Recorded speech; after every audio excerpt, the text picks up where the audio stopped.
6:30 AM journey start చేశాం. మేడారం జాతర అంటే క్రౌడ్ ఉంటుంది అని తెలుసు, కానీ అందరూ టెంపుల్ లోపలికి వెళ్ళడం ఆల్మోస్ట్ ఇంపాసిబుల్ రా అని చెప్పినా మేం మాత్రం కామ్గా మనం ట్రై చేద్దాం, సంహౌ మేనేజ్ అయిపోతామని కాన్ఫిడెన్స్తో బయలుదేరాం. భద్రాచలం క్రాస్ అయి తడ్వై దాకా వెళ్ళి 1 PM రీచ్ అయ్యాం.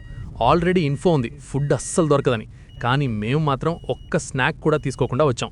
Direct risk mode on. Tadvai నుండి మేడారం 11 కిలోమీటర్స్. అందరూ 5 కిలోమీటర్స్ వాక్ చేయాలి అని భయపెట్టారు. కానీ ట్విస్ట్ ఏంటంటే కార్స్ టెంపుల్ దగ్గరికే ఎలవ్. సో మేము వాకింగ్ కాదు, రైడింగ్ మోడ్లో స్మూత్గా వెళ్ళిపోయాం.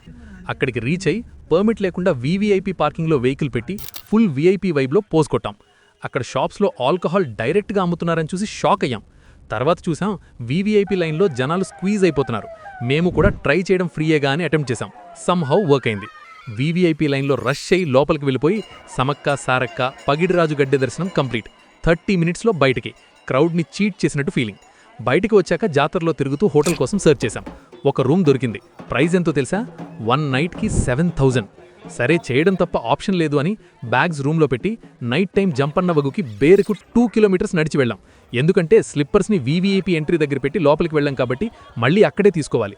ఇంకా క్లైమాక్స్ ఏంటంటే స్లిప్పర్స్ కోసం మళ్ళీ ఆలయం దగ్గరికే రిటర్న్. కానీ ఈసారి వీవీఐపీ కాదు, డైరెక్ట్ ప్రోటోకాల్ దర్శనం. ఎలా వెళ్ళామో చూడాలంటే కామెంట్ చేయండి. రా పోస్ట్ కార్డ్ని సబ్స్క్రైబ్ చేయండి. నెక్స్ట్ అడ్వెంచర్లో కలుద్దాం.